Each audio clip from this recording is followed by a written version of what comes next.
नमस्कार दोस्तों, आज हम वीडियो में एक और इंटरेस्टिंग टॉपिक के ऊपर बात करने वाले हैं। दोस्तों आज वीडियो में हम बात करेंगे कि ज्योतिष जो है वो कितने प्रकार के होते हैं। ज्योतिषों को जो है 3 कैटेगरी में बांटा गया है। बेसिकली ज्ञान के स्तर पर अगर हम उनको जाके कैटेगराइज करते हैं, अगर उनको अलग अलग करते हैं तो मुख्यतः आप देखेंगे जिन्हें हम एस्ट्रोलॉजर बोलते हैं या ज्योतिष बोलते हैं वो 3 तरह के होते हैं।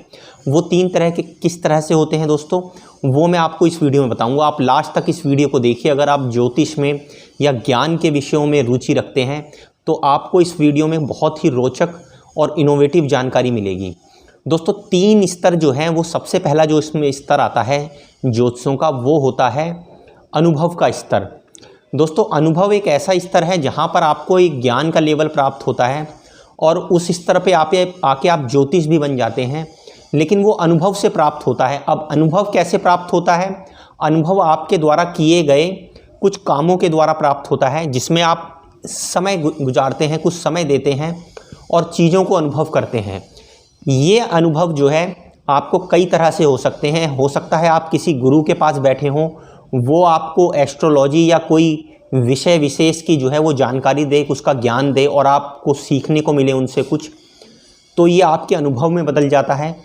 अगर आप कोई किताब पढ़ते हैं तो उसमें जो भी लेखक ने जो जानकारी दी होती है, जो लेख लिखा होता है, वो भी आप देखेंगे तो एक प्रकार से अनुभव में ही बदल जाता है। दूसरा अनुभव वो होता है जो आप अपने आप से एक्सपीरियंस करते हैं।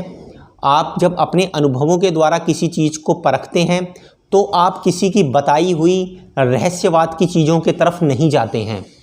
तो पहली तरह के जो ज्योतिष होते हैं वो अनुभव से रिलेटेड होते हैं। आपको ज़्यादातर जो ज्योतिष मिलेंगे, तकरीबन 50% जो ज्योतिष होंगे, चाहे वो सीखने वाले हैं, चाहे वो किसी से क्लास में सीख रहे हैं ज्योतिष, या उन्होंने जो है किसी से ऑनलाइन क्लासेस लेकर सीखा है, या उन्होंने किताबों के थ्रू सीखा है, तो ऐसे ज्योतिष जो है वो अनुभव वाले ज्योतिषों की कैटेगरी में आते हैं। दोस्तों दूसरी जो कैटेगरी होती है वो होती है बुद्धि की। बुद्धि वाले जो ज्योतिष होते हैं, जो ज्ञान प्राप्त करने का दूसरा स्तर है वो बुद्धि का स्तर है। यहाँ पर जो है वो गणितज्ञ ज्योतिष आते हैं, जो गणनाओं पे सारा फोकस रखते हैं, जो अनुभव को भी इस्तेमाल करते हैं लेकिन उसके साथ साथ गणनाओं पे ज़्यादा उनका फोकस होता है। वो अंकों के ऊपर ज़्यादा कैलकुलेशन करते हैं। वो जब आप कुंडली बनाते हो तो कुंडली की फॉर्मेशन में टाइम का, समय का, जगह का जो एनालिसिस होता है वो ज़्यादा एक्यूरेट करते हैं। दोस्तों यहाँ पर मैं एक बात और बता दूं, जो अनुभव वाले जो ज्योतिष होते हैं वो काफ़ी हद तक साइंटिफिक होते हैं। उनका वैज्ञानिक स्तर ज़्यादा होता है क्योंकि वो निरीक्षण, परीक्षण और उसके बाद निष्कर्ष वाली नीति पर काम करते हैं। और बुद्धि वाले जो ज़्यादातर जो ज्योतिष होते हैं या जो ज्ञान प्राप्त करने वाले होते हैं, उनका ज़्यादातर जोर जो है वो कैलकुलेशंस पर होता है, गणितीय गणनाओं पर होता है।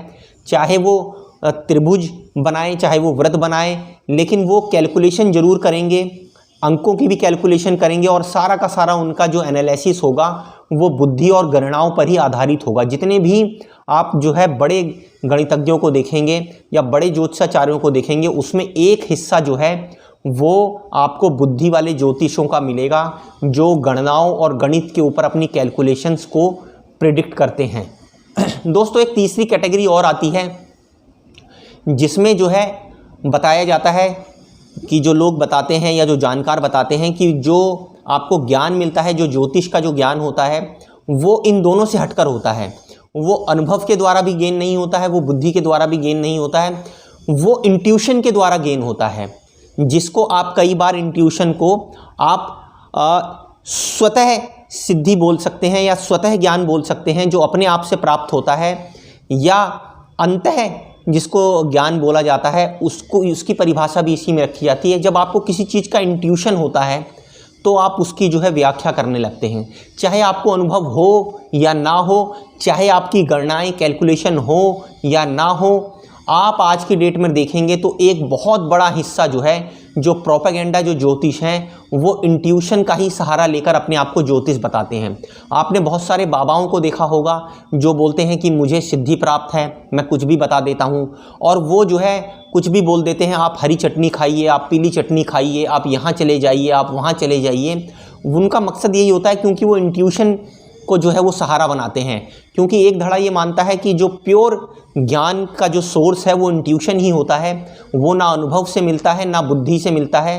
वो एक्चुअल में इसका तर्क ये भी दिया जाता है कि जो बुद्धि वाले, जो कैलकुलेशन वाले, जो जितनी भी जो गणनाओं वाले जो ज्योतिष होते हैं, वो भी जब अपनी पराकाष्ठा पर पहुंचते हैं, जब अपने बहुत ही विकसित हो जाते हैं, तो उनका ज्ञान भी कैलकुलेशन को छोड़कर इंट्यूशन पर आ जाता है।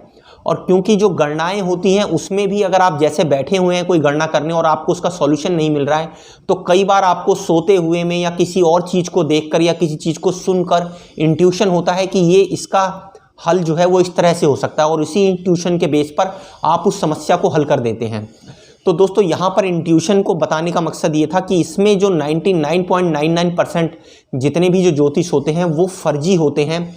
उनकी जितनी भी कैलकुलेशंस होती हैं वो कल्पनाओं पर आधारित होती है, मनगढ़ंत कहानियों पर आधारित होती है, प्रोपेगेंडा पर आधारित होती है, जो उनके मुंह में आता है बक देते हैं।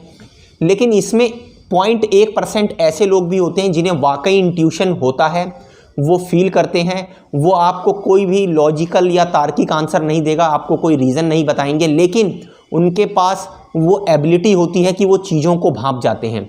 दोस्तों इसका मैं एग्जांपल देता हूं, जैसे आप गणितज्ञ रामानुजन को देख सकते हैं। उन्होंने गणित की कई ऐसी रचनाएं करी जो आज भी वैज्ञानिकों के लिए असुलझी हुई हैं, जो उनको ज्ञात नहीं कर सकते हैं। और उसके साथ साथ जो है वो जब बताते हैं कि उनको जो उनकी कुल देवी थी नामागिरी, वो उनके आप देखेंगे सपने में आती थी और उनको इंट्यूशन देती थी, और वो नई नई थ्योरम और प्रमेय कर दिया करते थे। दोस्तों इसके साथ ही जो है यहाँ पर मैं आपको ज्योतिष के संदर्भ में इसका एक और एंगल आपको जो है जोड़कर दिखाऊंगा। जो वास्तव में जो अनुभव वाला ज्ञान होता है उसमें जो प्लैनेट, जो लॉर्ड होता है वो बृहस्पति होता है, जो उसको जो है लॉर्ड जो उसको मुख्य रूप से कंट्रोल करके रखता है, जिसमें आप अनुभव करते हैं, किताबें पढ़ते हैं, गुरु के पास जाते हैं और अपनी पूरी भक्ति के साथ चीज़ों को सीखते हैं, पूरा अपना डिवोशन रखते हैं चीज़ों पे, तो उसको बृहस्पति गवर्न करते हैं। ऐसे ज्योतिष जो अनुभव के आधार पर आपको जो है प्रिडिक्शन करते हुए दिखते हैं, उनका जो लॉर्ड होता है वो बृहस्पति होता है। और ऐसे लोग जो गणितीय गणनाओं के ऊपर ज़्यादा जोर रखते हैं, कैलकुलेशंस को अपना मुख्य आधार बनाते हैं, बुद्धि को ज़्यादा इस्तेमाल करते हैं, ऐसे लोग जो है वो बुद्ध प्रधान ज्योतिष होते हैं। बुद्ध उनके अंदर मुख्य लॉर्ड होता है जो उनको प्रिडिक्शंस करने में मदद करता है। उसके अलावा इनसे भी एक परे जो है वो इंट्यूशंस को जो लॉर्ड जो संबोधित करता है वो है केतु, क्योंकि केतु के पास सर नहीं है, तो सर ना होने के कारण वो इंट्यूशन दे के आपको वो ज्ञान देता है जो आसपास बिखरा पड़ा हुआ है, लेकिन आप अनुभव से और बुद्धि से उसको नहीं गैदर कर सकते हैं। वो आपको स्वतः ही प्राप्त होता है, अपने अंदर से ही प्राप्त होता है। दोस्तों ये इतना विलक्षण ज्ञान होता है कि इसी के दम पर नई नई चीज़ें इवॉल्व होती हैं, नई रिसर्च होती हैं, नई चीज़ें आप देखते हैं, नई खोज होती हैं और नए थ्योरम्स आते हैं, नई कैलकुलेशंस आती हैं। उनका मुख्य आधार जो है वो इंट्यूशन ही होता है।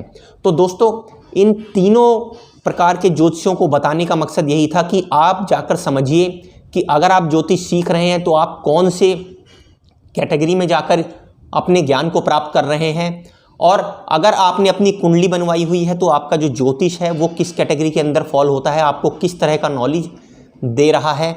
उसके साथ साथ ही यहाँ पर एक बहुत इंपॉर्टेंट चीज़ है दोस्तों, जो सबसे लास्ट का जो इंट्यूशन वाला जो ज्ञान होता है, जिसकी लॉर्डशिप केतु की होती है, यहाँ पर एक चीज़ आप और समझिए कि वो सीधे सीधे जुड़ी होती है कुंडलिनी शक्ति से। तो प्राचीन टाइम में जो है जो पंडित या जो ज्योतिष कुंडलिनी शक्ति को भी अपनी जगाते थे, मेडिटेशन या योग के थ्रू इसको जागृत करते थे। उनका मकसद यही होता था कि वो अनुभव को भी इस्तेमाल करें, बुद्धि को भी इस्तेमाल करें, और इनसे भी ऊपर एक जो सुपीरियर इंट्यूशन है उसको भी इस्तेमाल करें।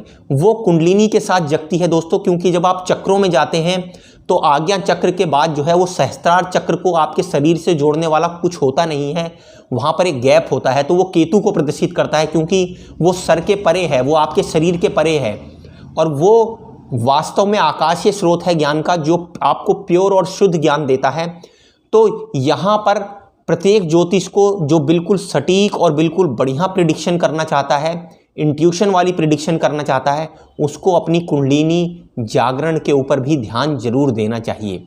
दोस्तों आशा करता हूँ इस वीडियो में कुछ नई जानकारी के साथ आपको जो है जानकारी दी होगी। अगले वीडियो में कुछ और नई रोचक जानकारी के साथ मिलेंगे। तब तक के लिए नमस्कार।